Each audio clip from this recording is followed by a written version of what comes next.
My name is Raina, and I was once like you guys. I work at a radio station called 89.3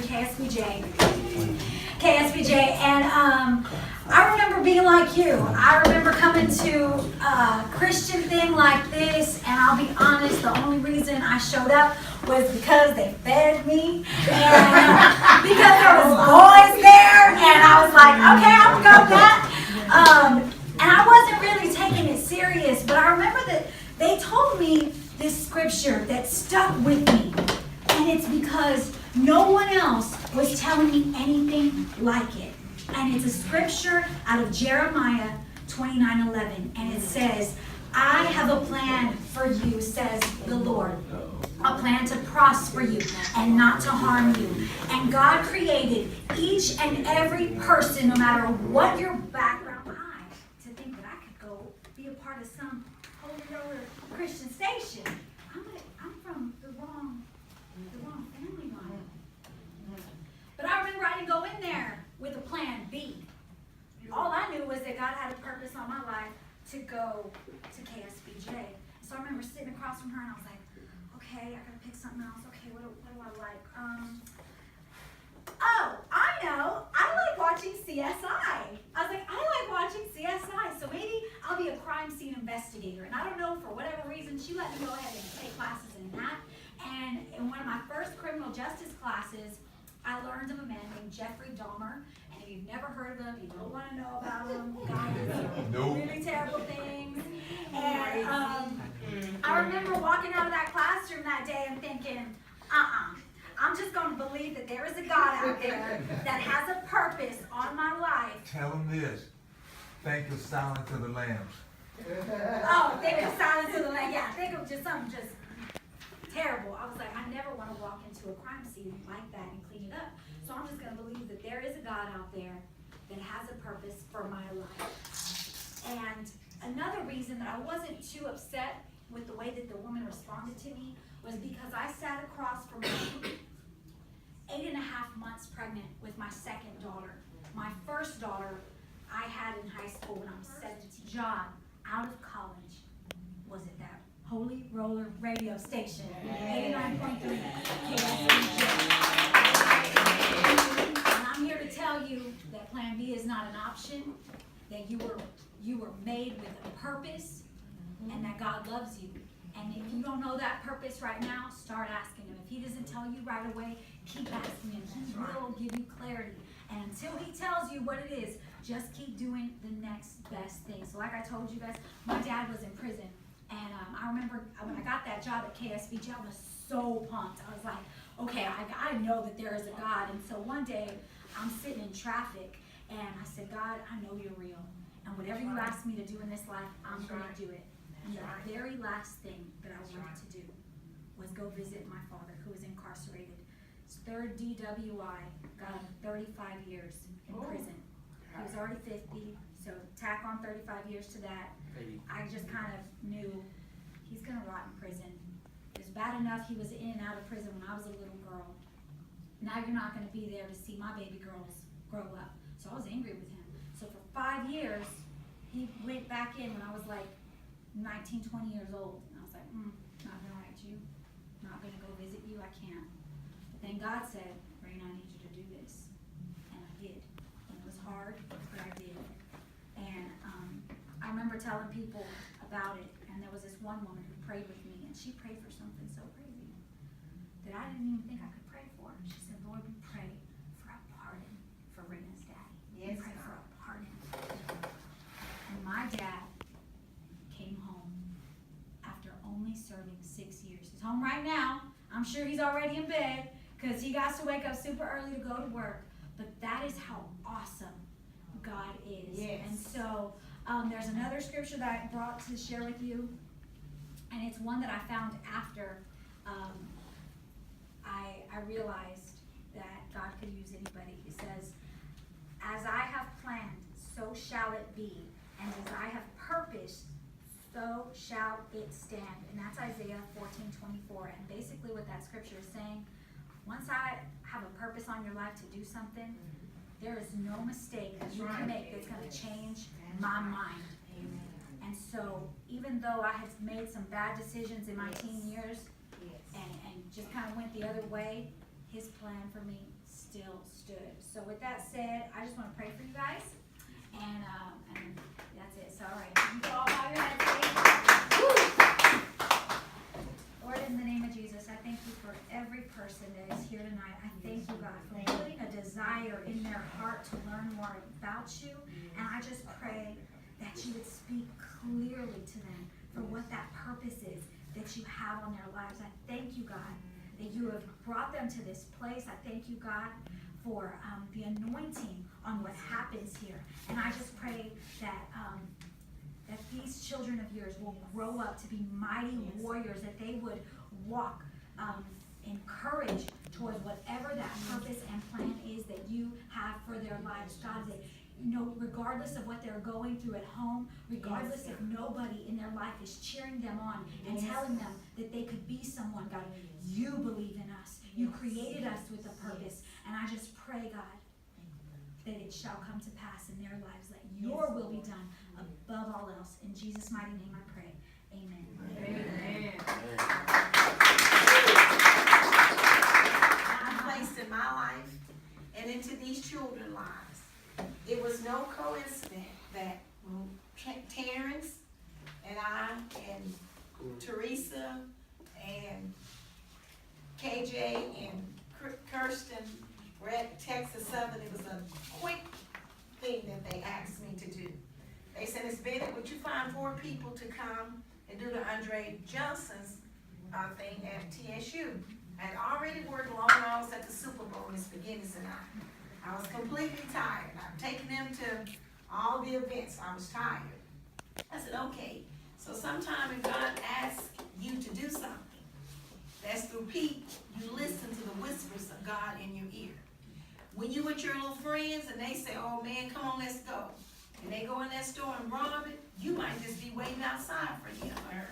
That's called guilty by association. And that gives you 35 years with him or her.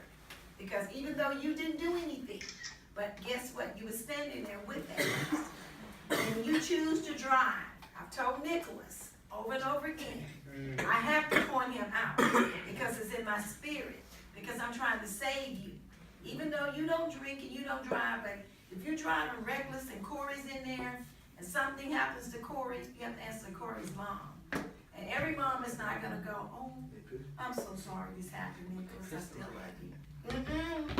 Because see, you can still see you, but his mom can't see him. I know for my dead brothers, that's a very horrible feeling. And even though they didn't get killed, and they died because we prayed, but my other brother chose to do drugs. We prayed, we prayed, we prayed, we prayed.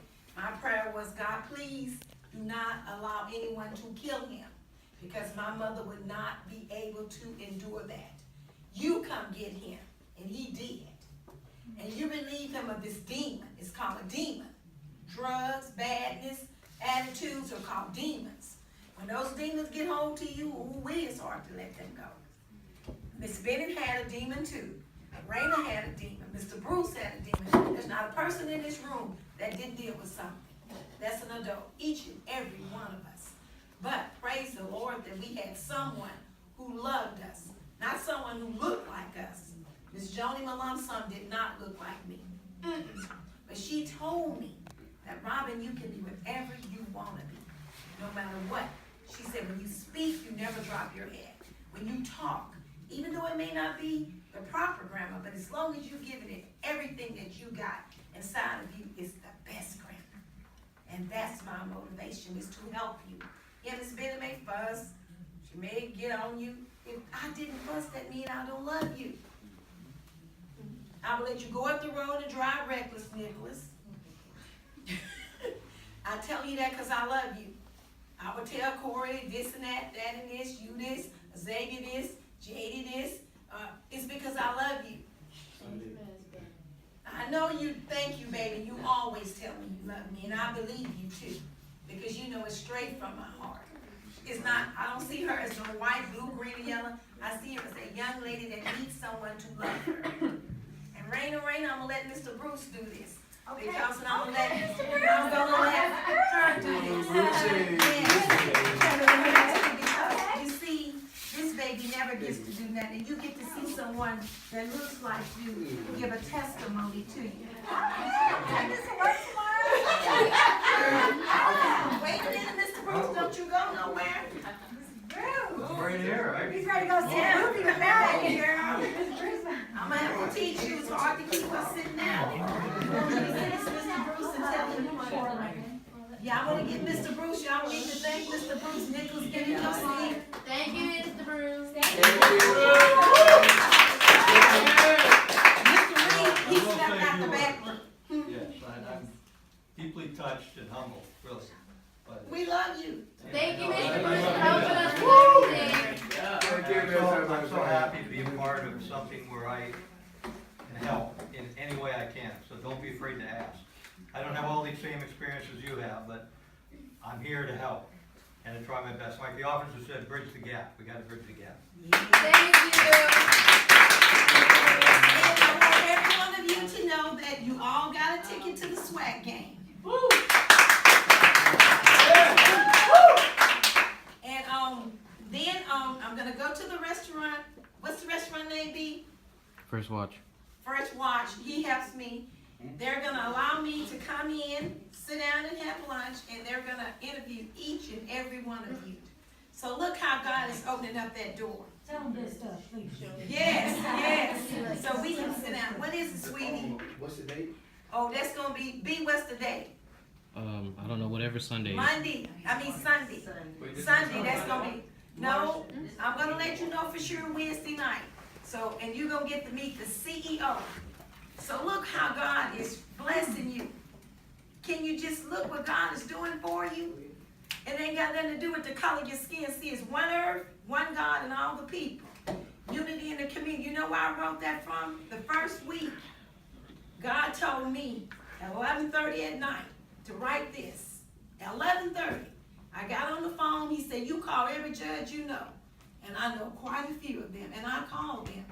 And I said, we need to do this unity in the community. They came out. I said, I don't give my kids any backpacks. We need to bridge that gap. They came out. That was on a Wednesday. The following Wednesday passed, okay? Then Friday came. Guess what? Deputy Gopher was dead. God told me to do the week before he got killed. It happened over here. He told me to do the one earth, the one God, and all the people. I went down to West Road. It was predominantly white. You know how they treated me? With care and love. They didn't go, oh, Black Lives Matter. I don't care who get mad about what I'm saying. I'm saying what God's saying. Truth. Truth reigns over everything. That I brought this sign, the people say, come on, Miss Bennett. CBS Morning News, if you think I'm untruthful, go to the Morning News and don't you see me. With that very sign. When those people begin to march over that bridge, you know what they saying? They saying, we shall overcome. When that white ministry hit that pump, he didn't say, oh, a black man took his life. He got down, he said, God, our Father, save our people. Save our people. So see, God do talk to you. She's right. That happened. And Judge Carahan can attest, Judge Moore, Lincoln Goodman down on the bench, he can attest. God told me at 11:30 at night. And B said, Mama, what you talking about? I said, get your pen and start writing. He said, Mama, who gonna answer you at 11:30? I promise you, didn't they answer B? Yeah. Before midnight. Before midnight. And then I just said, well, Lord, where I'm gonna put the people at? I went to the clubhouse. They said, oh yeah, Robin, Rebecca Rex, we all got together. We didn't have a clue that this was gonna happen. But you see, God made me the peacemaker before the times of trouble. So when it did happen, it went over peacefully. He chooses his people. He chooses you to go on a journey. And when you disobey him, you make your life real twisted. And we got to learn to obey our parents, whoever it is. If it's your auntie, your uncle, your grandmother, because if you don't, you're not going to live long. Disobedience is in Ephesians. It goes on in the Bible. And it tells you, we're not perfect. We've been 16, we've been 14. I liked a lot of boys. I ain't like one, I liked them all, and I quit them every week. That's a little freaky one over there. It's maybe you're a little free. Yeah, that's okay, boo, but I knew how free to be though, cause I had to go back home, and I knew I couldn't go home with a new figure, so I had to Yes, you are. and the latch went on the door at 12 o'clock, and if you tried to mess with it, she'll talk to you through the door.